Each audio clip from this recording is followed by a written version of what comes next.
elevate, motivate, inspire the divine light within you with Yolanda. Hello, beautiful souls. How you guys doing today? We are going to continue to talk about money as energy and how we are going to clear up blocks and call in the flow. And yes, it continues with the theme money as energy, small steps, big results. So now I want you to take that deep breath in and out, and let's jump in. Now, we have to figure out why money gets blocked. Now, we all know money is energy, so we have to keep that energy body going. But, however, when there's a disruption within that energy, money will start to slow down. So, we have to figure out the four major causes of money obstruction. The first one, scarcity programming. Again, this is part of limiting beliefs, and we have to heal those limiting beliefs. For example, money is hard to get. More money, more problems. Money is the root of all evil. Those are limiting beliefs that are in the subconscious mind that we need to deprogram and get rid of. Whatever the limiting belief that you have in your life that's stopping you from having the money you want to have, then we have to start healing from within. The next, growing up hearing arguments about money. Now, this is something that I have seen, and it's a true thing that parents see the bills and they start arguing. Well, why we have all these lights on, or why the water is running the way it is, or whatever the case. And then friction because one's blaming the other because things are not in an attunement. So here's the things that we have to work on. Now, if you have a credit card, it's good to build up your credit. However, that little card can get you in trouble because if you don't have the discipline or the growth mindset of financial money, how to use it, how to save it, then that little card will get you into trouble. And then your bills will be like, oh my God, I have to pay this each month to get that amount down with interest. So we have to get into the mindset of, yes, we can have the credit card. However, we have to use it in the correct way. The next, normalizing lack as survival. It's there, and we have to get out of that mindset of lack. Lack is a negative energy, and it was probably placed there because we seen it when we were growing up, or it just came out of nowhere and it was implanted. We have to stop using that as a footstool in our survival. We should be in a better mind frame and mindset that lack is no good. We want to be positive mindset, flowing, getting into the attunement of the energy flow of money, which is a currency. So we have to get into that. The next, feeling guilty for receiving. You work hard, you create something, you put your time and your effort, you give a price, but then you start feeling guilty. Should I be less? Should I recalculate for getting that? No. Put in the time and effort, calculate each and everything that you do. If you want a regular job and you're doing a 9 to 5, you're doing what the boss asks, you're doing the project, you're working with a team, yada, yada, yada, and you get a paycheck. That check represents the energy you put into that job. You gave it your all, you give your energy in that, and you got that paycheck. Oh, what a feeling. You got it. But how you're going to put in guilt because you're receiving that energy back? Got to get out of that. Now, this might not go with being in a regular job, but if you have a hobby and you're selling your product that you created and you feel guilty about the price, no. Put in your value. Okay? Value your time, value your energy, value your creativity. Everything has a value when you do something hands on, or if you're working as a team, you have to be valued for the energy you put in. Now, the next one, number two, spiritual blockages or blocks. Now, again, fear, have to get rid of it. So we have on this list fear of success, feel fear of visibility. You got to get rid of that. You got to take off the fear and put in the positive swing, positive success, positive visibility. Can't be fear. Fear is a root that will take you out of every situation. Okay? So we have to get out of the fear mindset. The next, hidden vows of poverty. Now, this could be current or go into spiritual. It could be something that you did not heal in a past life. So we have to think about what are some of the things that is blocking me right now. That could be something that was from a past life lesson that I did not complete, and I have to do it now. We all have past lives. We've all been here before, not in this vessel, but in a different vessel. And there's certain things that you did not fulfill your contract with the Heavenly Father. And He will be the principal and say, "Oh, you got to go back and you got to learn that lesson." When you learn that lesson, then you can come back, or if you want to come back again, back to earth, fine. But you got to learn that lesson. And that's what learning lessons is all about. The next, feeling unworthy of comfort. Some of us, we do feel that way, unworthy. But feel worthy of the comfort that you have. You're comfortable for your home. You're comfortable for your car. You're comfortable for all the things that you brought into this world. You know, your business. You're working in your favorite career. And what are you getting out of that? Comfort. Okay? Comfort of money, comfort to buy things, comfort to go on vacations and do things. Feel worthy of that because you earned it. That's part of feeling fulfilled, rewarding yourself. The next, self-sabotaging cycles. Again, that could be a past life, something that is a lesson that we didn't finish or we didn't complete, or growing up we've seen the cycles and we figure that it's comfortable in that context, and we feel that that cycle needs to come again full circle, but not for your parents or anyone else. You're taking on that, so we don't have to do that anymore. We have to get out of that mindset.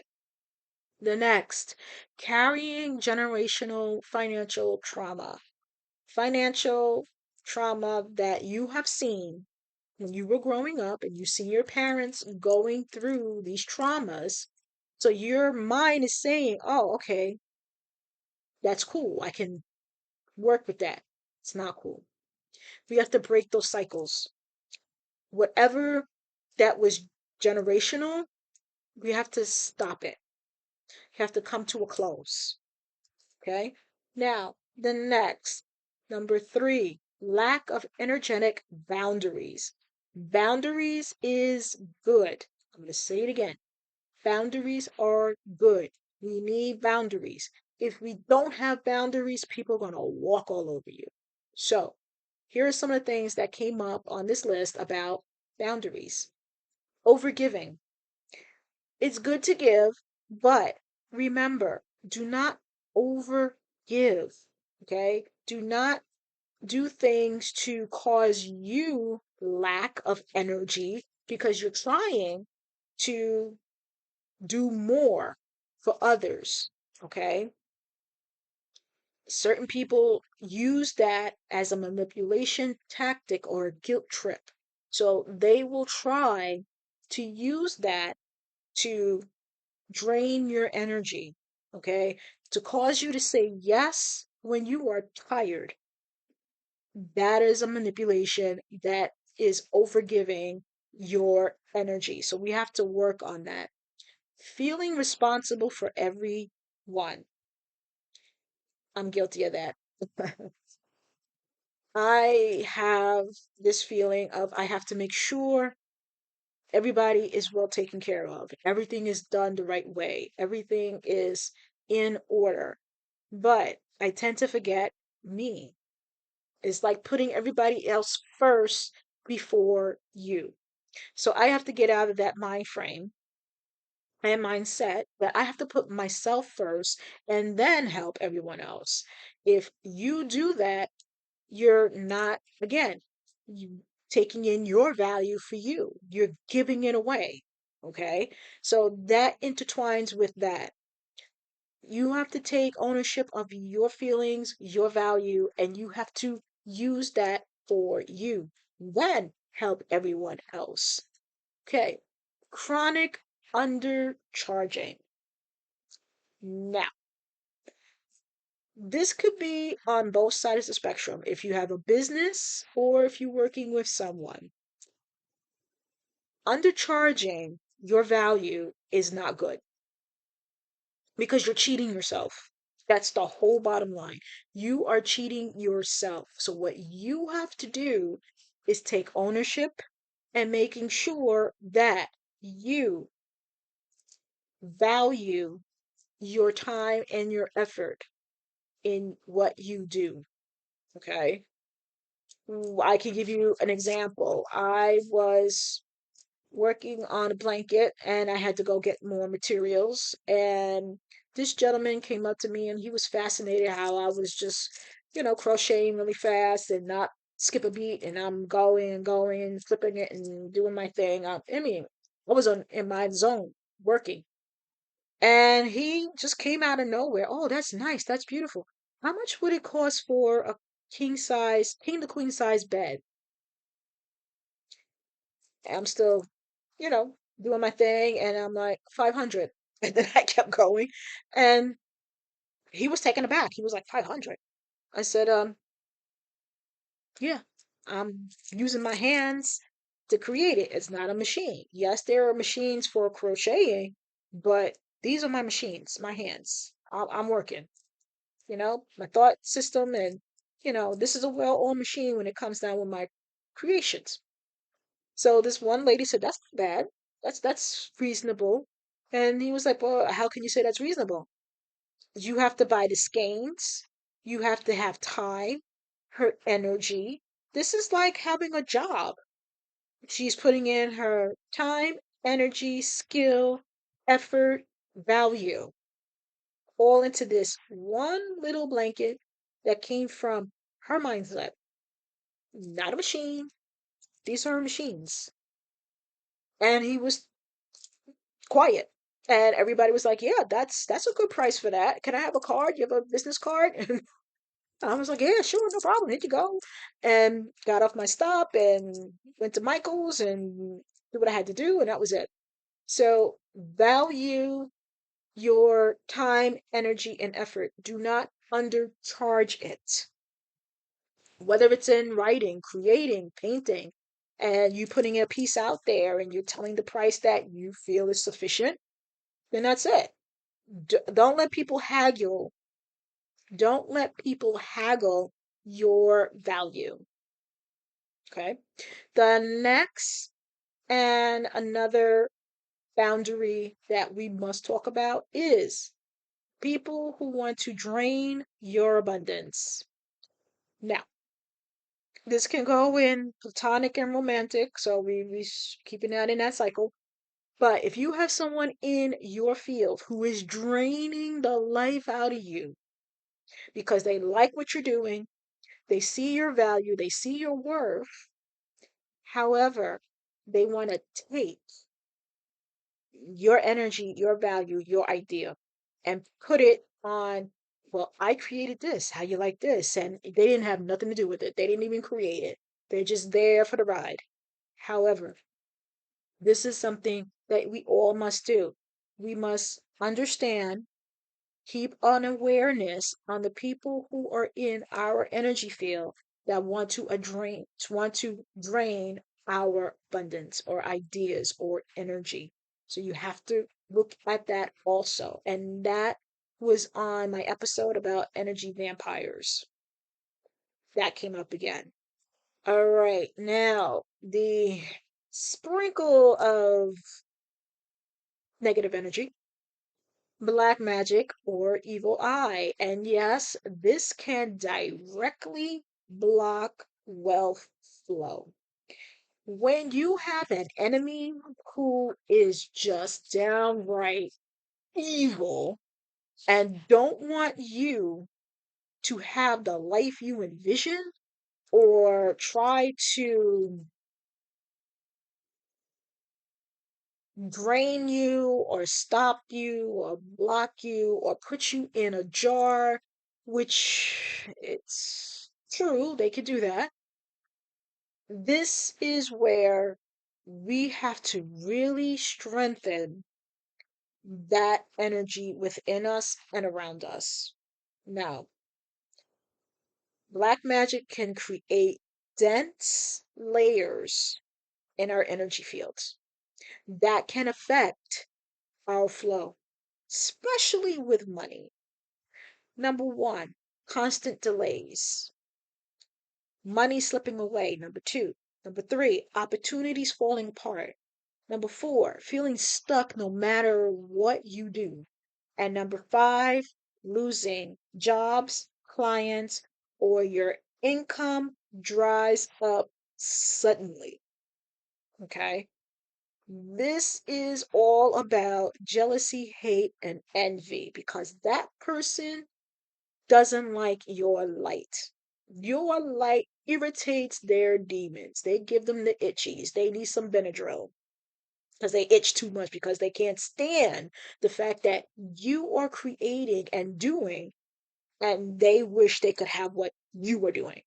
And what they do, they go to their nearest dark practitioner, have a picture of you, or do whatever, and say, I want this person stuck, or I want this person to suffer. I want this person to be penniless, homeless, and even disappeared. Because why? They're jealous of you, or they're jealous of the energy that you bring out.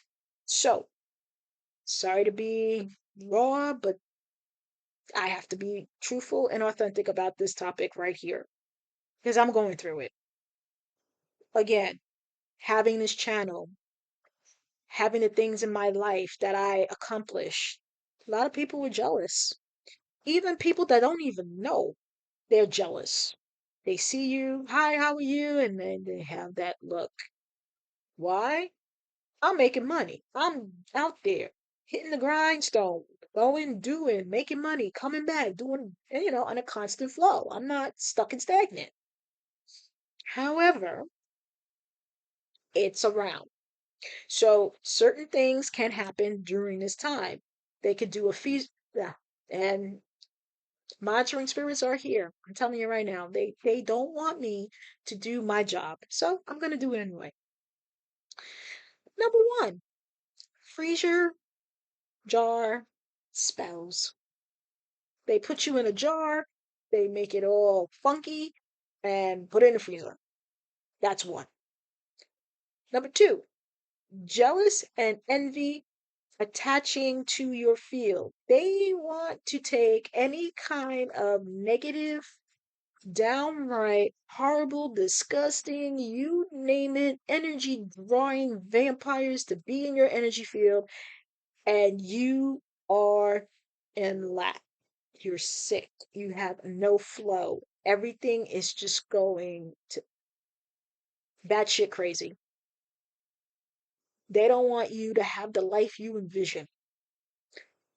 Monitoring spirits, draining inspiration. They're around. They're around. I could see them. And again, these people want you to be in fear and lack and anxiety and being stressed and not having the life you envision. So what they do their little sprinkle of, chaos and stress and you name it, and things go off kilter for you.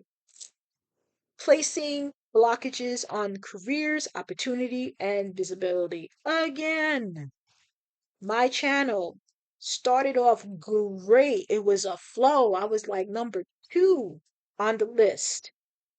Now, old Bethany over there still got her panties in a bunch, don't like what I'm doing.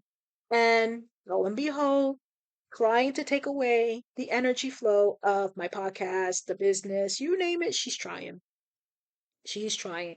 Why? She wants me penniless, homeless, disappear, and God only knows what else she got in her head. I live rent free in her head, so it's like, she just wanna, you know, do some things to just cause problems. Even got me in a plant upside down, so things will go wrong for my life. It's probably in her house right now, that orchid. I'm just saying. But anyway, as I digress, we go on to the next reversal of blessings or money leaks. You have so many blessings there for you, but certain people want to take those things away from you. And also with money, you try to have a budget and save, and what happens? It stops, it flows, it gets stagnant. So we have to do things to stop that negative energy from taking what is ours. Now, we can go into this further, and I will probably do another series where I'll just take all this information, give it again, and put in other things that you can do for creating a balanced energy flow within you. However, I want to go over crystals for money healing. And what you need to do is try to get, or you might have it, but try to use crystals within your meditation and also have it around you. So the energy of that crystal can be around in your area. And the first one up is citrine. Okay. This beautiful bad boy right here is a manifesting crystal. It's good for money, like I said. But anyway, citrine is very good. Carry it with you all the time. Get a bracelet or get like a little charm and put it around your necklace and wear it. Keep it with you. You can also have it in your pocket, but sometimes we take change out and then we lose our crystals that way. So the best thing to do is get a bracelet of citrine or get one that you can put on a charm and wear it around your neck. So this is citrine. The next, tiger eye. Very good. And again, you can get in a bracelet or you can wear it around your neck. And tiger eye is good for confidence and action. Okay. Now, jade I got hang over here on my wall back there. And jade is good for prosperity harmony. And that brings in the prosperity energy and also creates a barrier around you when you wear it. And I have one here that I'm wearing, jade. All right, and I got this down in Chinatown. I saw it, I had to have it, and the little charm says lucky. So I will have a lot of luck within this bracelet. As you can see, I'm all bracelet up today. All right, the next jade, which is, let me see, jade, no, this is garnet, and this is good for the root chakra. Okay, and also garnet is good to keep you focused when you are creating. It keeps you in that flow. Okay, you're working, everybody's trying to, and you're like this, constant working. Okay, so garnet is really good.